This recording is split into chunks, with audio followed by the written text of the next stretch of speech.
Robotique, quelle est la valeur ajoutée en termes d'efficience, de workflow, de standardisation des procédures? Y a-t-il un effet marketing auprès des patients, mais aussi auprès des médias? Est-ce un facteur d'attractivité pour les jeunes talents? Enfin, quid de la rentabilité? La robotique en question, c'est tout de suite dans le JT. La robotique, il y a du pour, il y a du contre. Vous l'avez testé et puis votre robot, il est reparti. Pourquoi? Quand on parle de robotique, ce qui est important, c'est la valeur ajoutée en fait, que ça apporte. Et le problème aujourd'hui de la robotique, c'est que c'est très cher pour une valeur ajoutée qui n'est pas toujours au rendez-vous et qui est très modérée. Et donc, ce qui fait que certains projets s'abandonnent ou meurent dans l'œuf à cause de ça. Dans un précédent congrès, je vous avais entendu parler de la robotique et vous disiez qu'en fait, on manque d'études scientifiques pour prouver justement la valeur ajoutée de la robotique. Alors, c'est quoi cette valeur ajoutée? C'est plus de précision, c'est des opérations qu'on n'aurait pas pu faire et qu'on fait grâce à la robotique, c'est de la télé-expertise, c'est quoi aujourd'hui? Oui, c'est un peu tout ça, sauf qu'aujourd'hui, on peine à démontrer scientifiquement la valeur ajoutée. Et a fortiori, par rapport si on fait la balance par rapport au prix et au coût. Je prends l'exemple de la robotique en chirurgie avec les robots Da Vinci où maintenant ils sont installés partout. On n'a toujours aucun niveau de preuve scientifique de montrer que faire une prostatectomie au robot, c'est mieux que faire une prostatectomie par voie classique en termes d'outcome oncologique à long terme.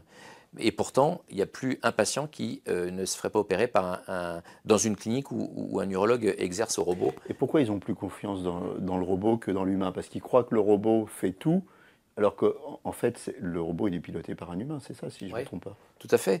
Non, mais parce que je crois qu'il y a, sous la robotique, de manière sous-entendue, il y a un gros effet marketing aussi. Et dès qu'on parle de robot, oui, les patients pensent qu'ils se font opérer par un robot, mais enfin, ils se font opérer par un robot qui est piloté par un opérateur, un chirurgien ou un radiologue interventionnel. Et donc, le seul robot ne fait pas tout. Qu'on comprenne bien, vous êtes pour ou contre le progrès? Ah non, je suis pour le progrès, mais à condition de valider les choses officiellement et scientifiquement, surtout quand elles coûtent cher et qu'on travaille dans un système économique et de santé français où les choses peuvent devenir compliquées. Et donc, avant d'installer des robots partout et que ça se démocratise, et ça serait ça l'idée, c'est que ça se démocratise, mais pour que ça se démocratise, il faut que ça devienne moins cher. Donc, c'est un cercle vicieux, on tourne en rond, où la robotique aujourd'hui n'a pas la place qu'elle devrait avoir par manque de preuves scientifiques. Alors, il y a le problème économique, ça coûte cher, encore aujourd'hui. Il y a aussi le problème du workflow. C'est parfois un peu long à mettre en œuvre. Alors complètement, si je pense au robot Corindus qu'on avait en endovasculaire, au robot Epion qui existe, tout ça est très intéressant, sauf que effectivement, ça peut éventuellement permettre de plusieurs choses, de standardiser les procédures, notamment pour des jeunes radiologues et de rendre le niveau plus homogène. Ça peut permettre de participer à des études, avoir des partenariats scientifiques, tout ça, c'est le côté académique universitaire très intéressant. Sauf que en installation même, ça prend du temps. Faire une thermoablation avec un robot Epion, ça prend 4 fois plus de temps que de faire une thermoablation normale, pareil pour les gestes de vie quotidienne. Et donc, quand on a un flux important de patients, il faut bien se rendre compte de la valeur ajoutée ou pas que ça a par rapport au coût et par rapport au temps que ça prend. Alors, est-ce que ça prend plus de temps? Parce que comme on s'en sert moins souvent, on est moins agile avec le robot. Si finalement on s'en servait en routine, est-ce que ça irait pas aussi vite? Est-ce que c'est une réflexion à mener? Alors, c'est une réflexion qui pour moi n'est pas une excuse. C'est-à-dire que dire on va utiliser le robot plus souvent pour en avoir l'habitude et mettre moins de temps à l'utiliser quand on en a besoin, mais en même temps, si on n'en a pas besoin 90% du temps, ça ne sert à rien de faire ça. Donc effectivement, plus on l'utilise, plus les choses vont vite. Mais c'est-à-dire que si on l'utilise de manière systématique pour quasiment tous les patients, ça veut dire que dans la majorité des cas, on l'utilise pour rien alors qu'on n'en a pas besoin. Donc là aussi, on se mord la queue de faire exprès de l'utiliser souvent à tort. Et maintenant, quid de la robotique en neuroradiologie interventionnelle? Alors, à ce jour, il n'y a pas de preuve du bénéfice de la robotique, aussi bien dans le traitement endovasculaire des anévrismes que de la thrombectomie mécanique. Donc, c'est plus une perspective. Quel est l'intérêt de la robotique dans le champ de la thrombectomie mécanique? Le but, c'est d'offrir cette thérapeutique au plus grand nombre à la majorité de la population et que ce soit harmonieux sur le territoire français et dans le monde en fait.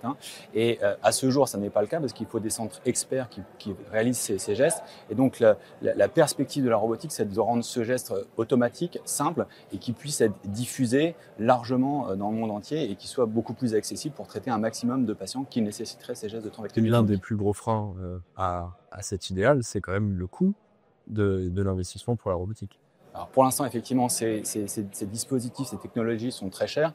Après, comme toute technologie, les premières versions sont très chères et puis après, ça se démocratise. Mais encore, effectivement, à ce jour, le prix de ces dispositifs est un frein à leur expansion. Mais probablement que dans le futur, ces prix vont diminuer. Est-ce que cet idéal, ça va rester un idéal ou est-ce que c'est un futur plus ou moins proche ? Pour moi, c'est un futur à moyen terme, je dirais.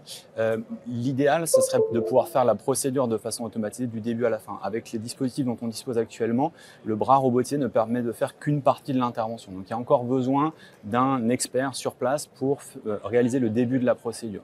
Et donc, le futur, c'est vraiment de pouvoir faire une procédure du début à la fin uniquement robotisée, avec toujours un médecin qui reste quand même, qui contrôle quand même le geste et qui définit les tâches au robot, mais qui n'est plus directement en contact avec le cathéter et les dispositifs pour enlever le caillot.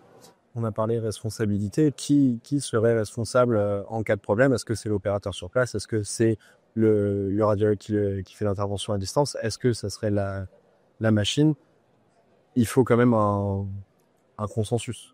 Pour l'instant, il y a un vide juridique, on ne sait pas qui est responsable. Alors, encore une fois, ces premières procédures qui ont été faites, c'était dans le cadre d'une étude extrêmement encadrée. Mais c'est vrai que dans le futur, c'est quelque chose qui devra être défini d'un point de vue juridique sur qui est responsable de la complication éventuellement, l'opérateur ou l'opérateur sur place ou la compagnie qui commercialise le robot. Donc ça reste à définir. Est-ce que le futur, justement, c'est de ne pas avoir un expert sur place et que n'importe qui puisse faire l'opération? Donc c'est un peu effectivement l'objectif à terme, c'est que ce geste soit réalisable par des opérateurs peu expérimentés. À ce jour, il faut encore qu'il y ait un opérateur qui ait beaucoup d'expérience pour commencer le geste, mais le futur, c'est que pour vraiment démocratiser ces techniques, que des opérateurs moins expérimentés puissent réaliser le geste du début à la fin. Dans les plus et moins que vous avez évoqués, il y avait aussi toute l'infrastructure, notamment la connexion Internet, les connexions diverses entre le centre expert et la salle d'opération. Est-ce que ça rajoute pas un layer de responsabilité? Donc effectivement, la robustesse de la connectique est très importante. Le réseau doit être très robuste et il faut probablement envisager des redondances en cas de problème sur un des modes de communication.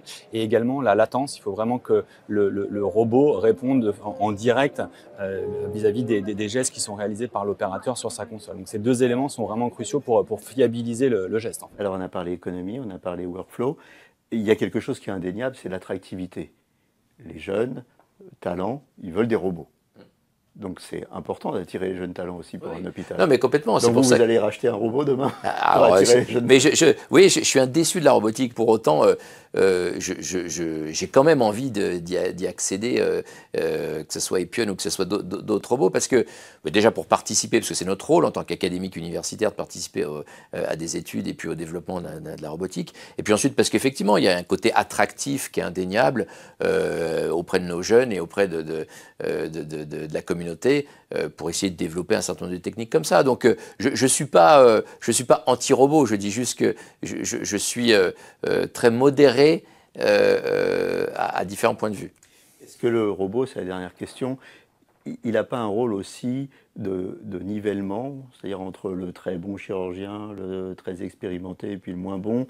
Est-ce que le robot ne va pas avoir cet effet de nivellement et donc de standardisation dont vous parlez tout à l'heure? Oui, alors effectivement, ça peut être un des atouts un des autres atouts du robot et de la robotique en général, c'est éventuellement de standardiser un certain nombre de procédures et donc de les rendre, de niveler justement, comme vous dites, le niveau des radiologues interventionnels entre un très jeune et un très expérimenté. Bon, je persiste à croire que ça ne remplacera pas l'expertise et l'expérience, mais par contre, ça peut homogénéiser un petit peu les pratiques et les standardiser, oui. Robotique, le débat est ouvert, il continue, réagissez. On a envie de savoir ce que vous en pensez.